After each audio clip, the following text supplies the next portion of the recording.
Hi everyone, my name's Gail Alexander from Ava Alexander Virtual Assistant, and I'm here today as Alison from Virtually has asked me to come along and talk to you about video and how you can use video more efficiently in your business. So I want to give you 5 areas to concentrate on when it comes to video to be more efficient, and these tips will always help you to be prepared when going to do some video for your business.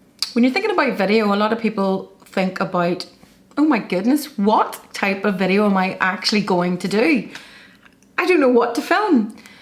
Well, to be honest, there are so many different types of video that you can be doing and that you could be using for your business to get in front of your ideal customer and to entice and educate and enthrall and keep your audience with you.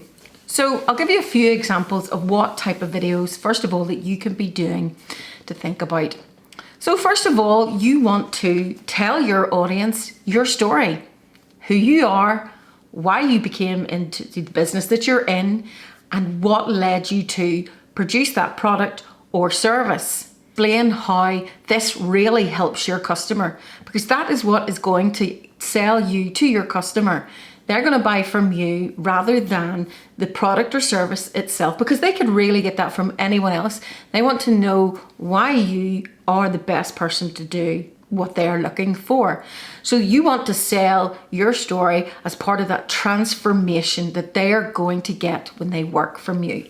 And you can do that through video because it comes across as more authentic, because they are seeing you talk, be more passionate, because passion is very hard to get through in words and on paper. Much more easy when it's coming from a real person in video. In the world that so many people are turning to video because it's so much quicker and they are so time poor, video is one of the ways to get in front of your customer. So another video that you can do that's similar to that is about the business. So what the business actually does, what it actually sells, and what it provides to the customer. And so you can show yourself or show your customers around the business itself. Show your workstation, so show where you travel to every day, show your employees if you have any, and show that journey in and out of the business so that people can get a better feel and really feel a part of your story and feel connected with you. So they're the sort of starter videos, should I say, and then you can move on to your how-tos. So obviously you're going to explain what your products are, how they work, what they do for you, and then demonstrate them. So a demonstrator video, which is what so many people will search on YouTube for, because when you think YouTube is the second biggest search engine behind Google, as opposed to a social media platform, people go to YouTube quite often, one for entertainment and all those cat videos or dog videos or whatever else, but also how to do this. How does this work? That's what they're going to search for. Then you can move on to offers. So say you have a product or service that you're going to offer. So when I'm filming this, we're coming up to Black Friday, and again after that Christmas. So then you'll also have celebration days, Hanukkah, Diwali, New Year's Eve, Valentine's Day, birthdays, anniversaries. With the right marketing, these holidays are very relevant to some businesses, not all obviously, but that's when you can provide and explain an offer. So you can come online and say, hey, it's coming up to Halloween, so we have this product on offer. So say you are a provider of costumes. Perfect. Halloween, we have a buy one, get one free, that kind of thing. So you can explain that, and it also gets in front of people. So when you're talking about offers, again, you would use it as new products. So when you're launching a new line, you can demonstrate, well, we've just added this product. So this makeup set to my product line, or this shoe, or this set of fishing rods, because video works with any type of business. It really does. Doesn't matter who the customer or the client is, it really will work for anyone. You can use user generated content. So you can ask your customers to provide maybe feedback, demonstrations, or even stuff that they've posted on their social media. And if you ask for permission, which you must do, you can reshare that on your social platforms. So you don't always have to wreck your brain thinking of what type of video content you want to put out there. You can use user-generated content too. Question and answers. So say you have a business that people are unsure of what it is or how it's going to transform. You can either one, do a question and answer where you say, I'm coming online on my website, on this platform.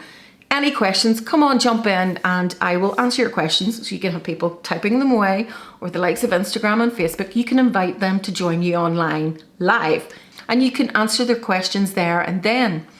Or you can bring on a product expert that is in relation to your business. So say you were a chocolatier, you could have a chef coming on and saying, right, well, this product line I use in this type of recipe, or a gift service.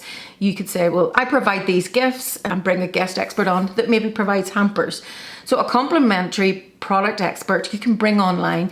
And so you're cross-promoting each other's business or service. But when you think about it, it'll double your, potentially double your audience. It means it opens your audience up to other people. So not only is it creating great content, it is also adding additional viewers to your audience. So a few other ones I'm going to just quickly mention. Giveaways. You can come on to your social platforms and quickly go, first 100 people to comment and share, post and like, first 12 days of Christmas or first days of Advent or Easter, whatever. We have a giveaway. First 100 people that come on, and then you can explain what that giveaway is. Testimonials, which is sort of talked about earlier. Testimonials are something new and something I would love to see people do more of, rather than writing their testimonial.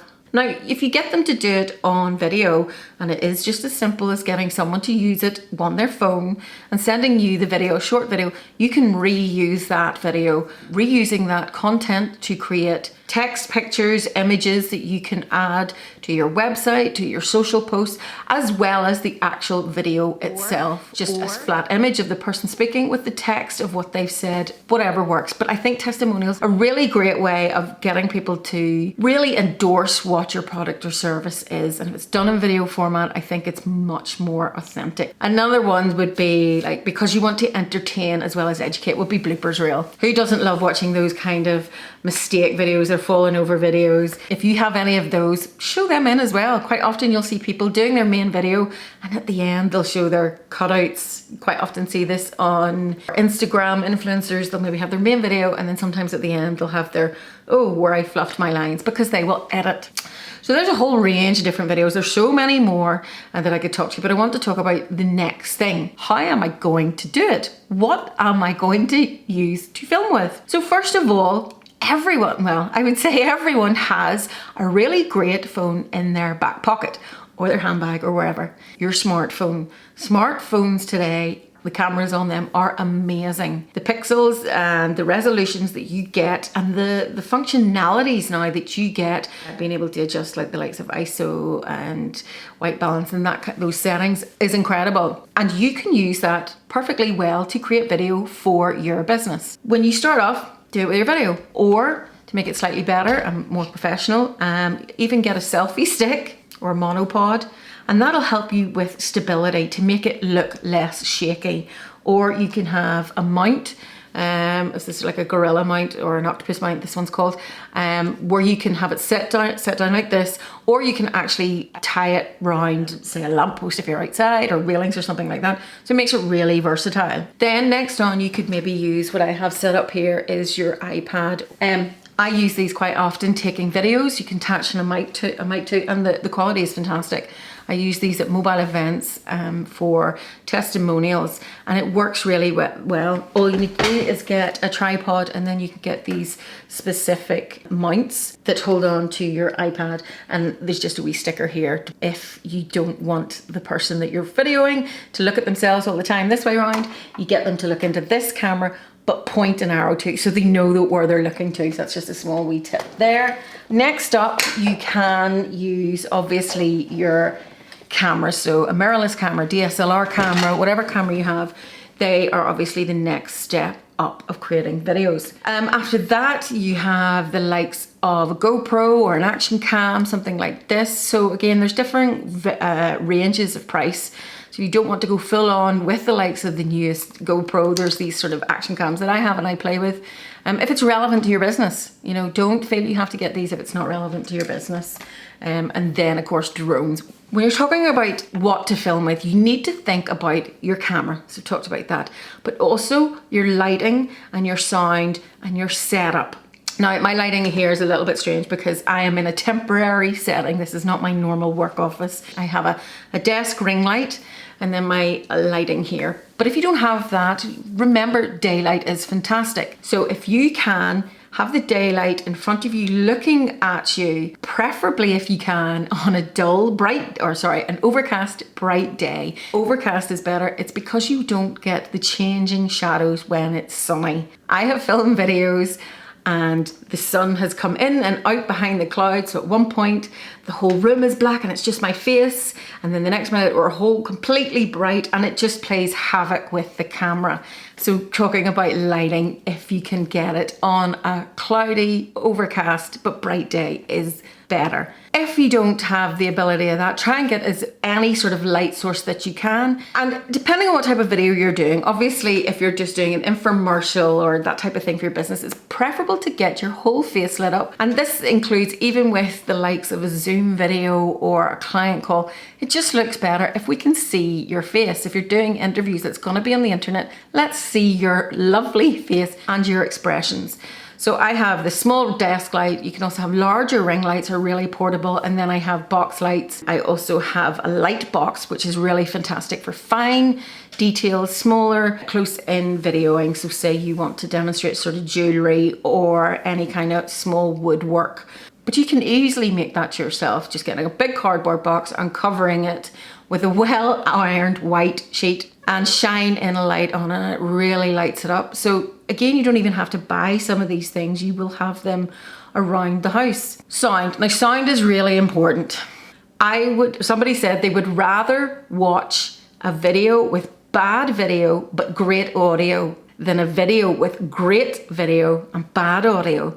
You know, because you're going to turn off if you can't hear or understand what they're saying. Also, if you want to repurpose that video content for a podcast, the audio needs to be fantastic. I'm talking to you about audio here, and I'm pretty sure that the audio here is when I listen to it before to check. It is quite echoey because I'm in a massive room here. I don't normally film here. I would normally film in a smaller room where there's less echo.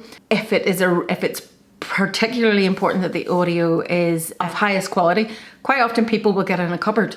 Voiceover artists will maybe get in a cupboard, or they'll have soundproofed rooms, or they'll have a duvet over them to get the audio correct. Obviously not applicable for video, but when it comes to that, get yourself a microphone. Now, I have a microphone attached to my camera, which is a Rode Pro mic, and it's great. It picks up sound.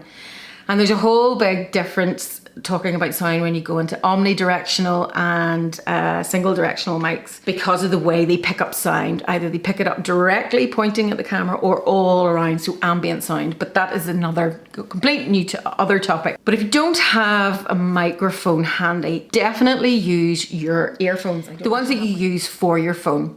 They are way better than nothing. So I have seen so many Zoom videos and interviews and Vimeo and Be Live where they have repurposed that video to go on their website. And I've edited some of those, but there's only so much you can do with the audio. So if either person has that microphone with the earpiece on their phone, it makes the sound so much better. So get a microphone. I also, when I'm normally doing recording sound, I have a Snowball Blue Ice microphone and a pop guard. Definitely get a microphone. So next up, I want to talk about framing and setup. So framing, I'm in this frame and I am looking up at my camera only because that's the way the tripod's set, but not the way a lot of videos are done now when you see news interviews and whatever, because we're all working from home, where people are looking down at their camera because it's their laptop. If it's your laptop and it's the camera you're using, which is another thing I forgot to say, a webcam, that is another camera you can use. So I have my wee webcam here. Quite often people are looking down at it. So just elevate your camera, elevate your webcam. All you have to do is get a load of boxes or books and this is what I have here, sitting at my desk. I have my laptop propped up like that so I can work at it, but also the camera is sitting up. So I'm looking at it directly. It's also a lot more flattering. more so even if you're looking up, because at times the double chin. So yeah, a framing, also make sure that you are filling the space when I talk about this way, because people don't want to see this dead space. It's really boring. Nothing's happening up here. There's more happening down here. Okay, it's only my jazz hands, but it shows more authenticity, more passion, and it's better showing more of you than more of your ceiling. So you don't want the ceiling shot or the crouch down here or the cut off head shot. So make sure you have what they say is cut off in between your joints. It sounds really bad, but so not at my shoulder, not at my elbow, in between. And also if you can have, I heard as well, 2 fingers between, that's so bad, between your head and the top of the frame. That shows you're filling the space. And then when you're talking about set up your background, again, have something in your background to draw interest. And if you can set the focus, make it slightly out of focus and you completely in focus, but you're talking more advanced there, it gives a bit more interest, but make sure it's not too distracting. But think about that beforehand. And again, that comes to your appearance. Make sure that you're not wearing something that's too crazy, and just so that the person feels comfortable in front of the camera. So that's the last thing when it comes to thinking about how to film. And just a small point on confidence and mindset. I'm doing this as a recording, and so editing. Remember, you can always edit, and that's a great thing when it comes about recording video. If you're doing it live, people tend to get a bit more afraid about live. But once you do it once and do it a few times, you get over that really quickly. And people really like seeing the live because they see the real you without the editing. So if you can do live, do it maybe to a phone and just think that you're talking to your best friend. So this is something that a lady called Vicky Blades in another group's talked about. Talk to the camera screen as if it's your best friend. You know, you're not talking to a large room, which is another confidence thing. You're just talking to a small circle. Makes your video come across much more interesting. And this is for business, unless you're doing amateur dramatic piece, and then that's a whole other thing. So next, want to talk about your pre-setup. So before you start doing your video, make sure you know what you're going to talk about. So your content, your point list. I have my point list in front of me, but I have talked about this so often, I kind of know it off by heart. But also a storyboard. So if you know it's going to be a lot of things that you want to film, have a storyboard of this is how the story goes, but you don't have to film it in that order, because you may need to film scene 6, scene 4, scene 3 in that order due to lighting or permissions of where you are or availability of people.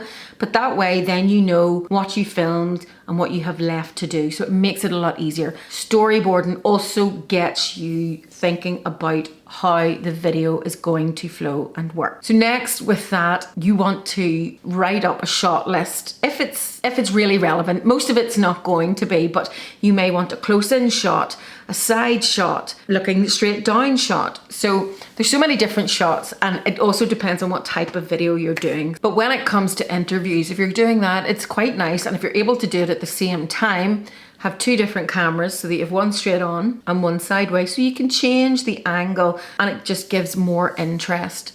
So a shot list over the shoulder, and then if you're following the person, shows a kind of journey. So if you want to show where you work, it gives a nice flow to the story. It has a start, a medium, middle, and an end. Also a straight down shot. So say you're doing a demonstration of creating something, of baking something. This is perfect, and it's very easy to get your tripod just to point straight down at what you're doing. If you're doing it on 3 different cameras, to match it up the sound and the video, an easy way to do it is get a clapper board. Now, you don't have to get a clapper board, but when you're coming to the editing, that noise will peak in the audio in your editing, so it makes it really, really easy. When you're thinking of your shot, think of the angle of what you're doing. Are you a tourist video where you're shooting down, like using a drone? So think of all those different angles.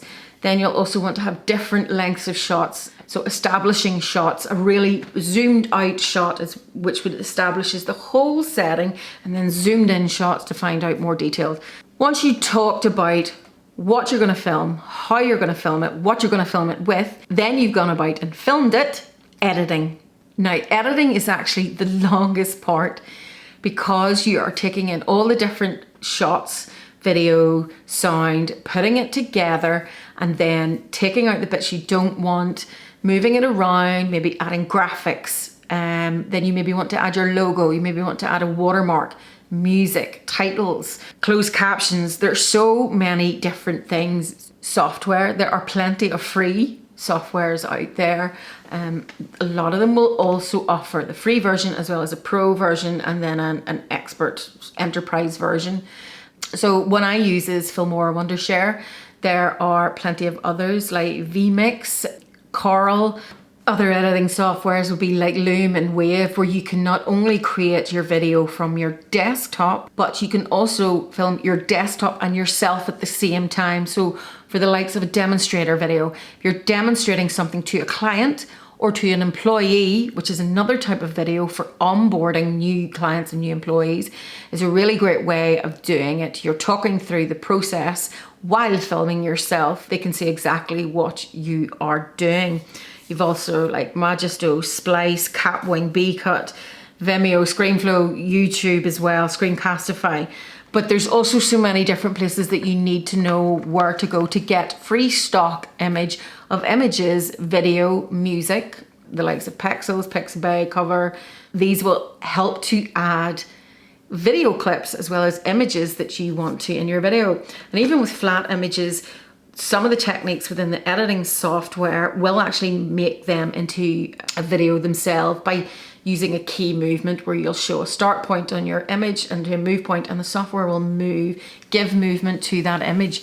So don't think that images are useless. They are really, even flat images, non-movement, are valuable in a video, but you can also add movement to them. So when it comes to software, you will have the main elements in your editing toolkit. So importing your media, so whether that is video, images, text, music, sound effects, whatever, you can import that in. Then you'll have a place where you can view it, and then you'll have it in the lower part where you can manipulate it. So where the timeline, where it adds, and you'll have different tracks where you can place different elements and in which order they sit. But the main thing is you're just putting it together, adding transitions between the different shots, editing out any mistakes, adding music, adding text on top of it, adding a starter and an ending to it, and then putting transitions, how they melt together, whether you want it like a swipe across or a jump up. Or so point 5, I want to talk about some extras.